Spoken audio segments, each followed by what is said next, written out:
جب رب راضی ہو جائے بندے سے تو اس کی ناراضگی اور راضی ہونے کی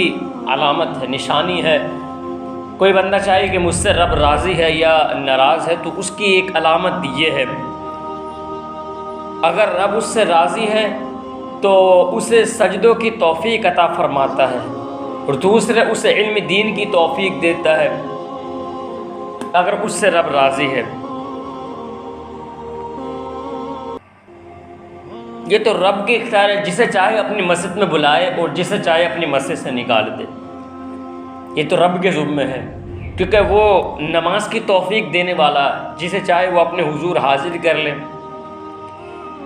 ایک غلام اپنے بادشاہ کے ساتھ ایک راستے پر چلا تو راستے میں ایک مسجد آئی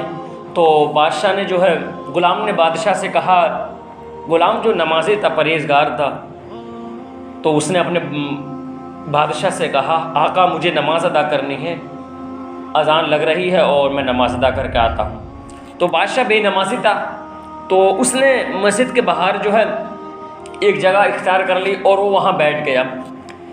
لیکن جب نماز ادا ہو گئی، لوگ مسجد سے باہر آ گئے، امام صاحب باہر آ گئے، تو بادشاہ نے سوچا کہ ابھی میرا غلام خادم باہر کیوں نہیں آیا، تو اس نے آواز لگائی مسجد سے، تو اندر سے غلام نے کہا ابھی آتا ہوں۔ پھر اس نے انتظار کرنے کے لیے بیٹھ گیا۔ پھر چند دن کے بعد وہ اس سے صبر نہیں ہوا، اس نے پھر آواز دی اپنے غلام کو، تو پھر یہی آواز آئی۔ تیسری مرتبہ پھر اس نے یہی صدا لگائی، پکارا اپنے غلام کو، تو خادم نے کہا مجھے کسی نے پکڑ رکھا ہے۔ تو بادشاہ نے کہا مسجد سے امام بھی باہر آ چکا اور تمام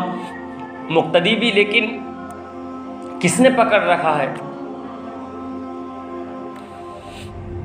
تو خادم نے اندر سے کہا کہ اس رب نے ہی پکڑ رکھا جس نے تجھے اندر نہ آنے دیا، وہی چاہے جسے مسجد میں اپنے حضور بلائے،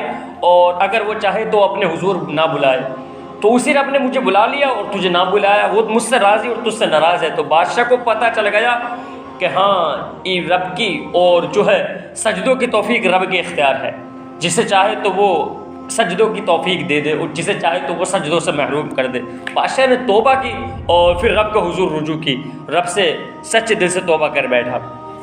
تو یہ تو رب کے اختیار ہے، جسے چاہے نماز کی توفیق دے اور جسے چاہے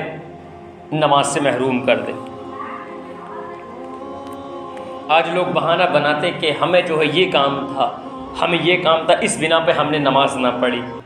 تو یہ ان کے بہانے ہیں، لیکن سمجھو اصل معنی یہ ہے کہ وہ رب اس سے ناراض ہے، رب اس سے بہت سخت ناراض ہے، اس وقت غیظ و غضب ہے اس سے۔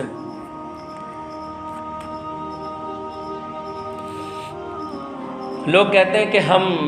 اپنی بیوی بچوں کے وجہ سے جو ہم نماز ادا نہ کر سکے، کچھ کہتے ہیں کہ ہم اپنے دکان اور اپنے تجارت میں مشغول رہے تو اس بنا پہ ہم نماز ادا نہ کر سکیں، لیکن رب فرماتا ہے کچھ ایسے بھی ہیں وہ اپنی تجارت بھی کرتے ہیں، اپنے شغل میں مشغول رہتے ہیں اور نماز بھی ادا کرتے ہیں، وہ اپنے کام کی بھی کرتے ہیں اور اپنے رب کو راضی بھی کرتے ہیں۔ فرمایا کہ رجال لا تلہیہم تجارت ولا بیع عن ذکر اللہ واقام الصلاۃ وایتاء الزکاۃ۔ رب نے فرمایا کہ کچھ ایسے بھی ہیں وہ لوگ جو نماز بھی ادا کرتے ہیں، زکوٰۃ بھی دیتے ہیں اور وہ اپنے کام بھی کرتے ہیں، ایسے لوگ بھی ہیں۔ اور جو نماز پنجگانہ ادا کرتا ہے، جو نماز پنجگانہ پڑھتا ہے، اس کے لیے تو کوئی مشکل بات نہیں ہے نماز پڑھنا، لیکن جو رب کے حضور آنا نہیں چاہتے ان کے لیے بہت دشواری کا کام سمجھتے ہیں وہ اس کو۔ رب نے قرآن مجید کے اندر فرمایا وَاسْتَعِينُوا بِالصَّبْرِ وَالصَّلَاةِ وَإِنَّهَا لَكَبِيرَةٌ إِلَّا عَلَى الْخَاشِعِينَ الذين يظنون انهم ملاقو ربهم وانهم الیہ راجعون۔ میرا رب فرماتا ہے کہ یعنی صبر اور نماز سے مدد طلب کرو، اور بے شک یہ نماز بہت ہی دشوار چیز ہے، مگر ان لوگوں پر جو دل سے میری طرف جھکتے ہیں اور ان پر کچھ دشوار نہیں۔ فرمایا کہ جو میرے طرف یہ نماز دشوار ہے لیکن ان لوگوں کے لیے دشوار نہیں ہے، جو بہانے نہیں بناتے، ان لوگوں کے لیے کچھ دشوار نہیں، جو میرے حضور آنا چاہتے ہیں، جو مجھے راضی کرنا چاہتے ہیں، ان کے لیے کوئی دشواری کی چیز نہیں ہے. یظنون انہم ملاقو ربہم وانہم الیہ راجعون. فرمایا کہ وہ لوگ جو اس بات کا یقین رکھتے ہیں کہ بلا شبہ ہمیں اپنے رب سے قیامت کے دن جا ملنا ہے اور مرنے کے بعد اسی کی طرف لوٹ کر جانے والے ہیں. کچھ لوگ یہ سوچتے ہیں کہ ہمیں اپنے رب سے بھی ملنا ہے قیامت کے دن اور ہمیں اس کی طرف لوٹ کے جانا ہے, پھر اسے چہرہ بھی دکھانا ہے, اس سے ملنا بھی ہے, اس سے سوال جواب, اور وہ ہم سے سوال کرے گا, اس سے جواب بھی دینا, زندگی کیسے گزاری. تو پھر ہم نماز چھوڑ کے کیا ادا کریں گے؟ ہمیں تو نماز پڑھنی ہے زندگی میں نا, ہمیں تو حساب دینا قیامت کے دن ہم سے, اور سوال بھی اگر پوچھا جائے گا تو ہم سے قیامت کے دن یہی سوال پوچھا جائے گا, اور وہ سوال پہلا ہوگا ان اول ما یحاسب به العبد یوم القیامۃ والصلاۃ. اگر رب پوچھے گا بندے سے سب سے پہلے کسی چیز کے بارے میں تو وہ تو نماز ہے, وہ تو عبادت ہے. اس کے بارے میں رب سوال کرے گا اور اسے جواب بھی دینا ہے, اسے جواب بھی دینا ہے کہ زندگی میں نماز پڑھی تو خوشی ہے, اور نماز نہ پڑھی تو سارے اعمال رد کر دی جائیں گے. تو جو نماز ادا کرتے ہیں وہ تو خوش رہتے ہیں, لیکن جو نماز ادا نہیں کرتے, چاہیں وہ اپنے بڑے بڑے کام چلاتے ہیں, بڑے بڑے بزنس ہیں ان کے پاس, لیکن زندگی میں ہر وقت انہیں ٹینشن ہے,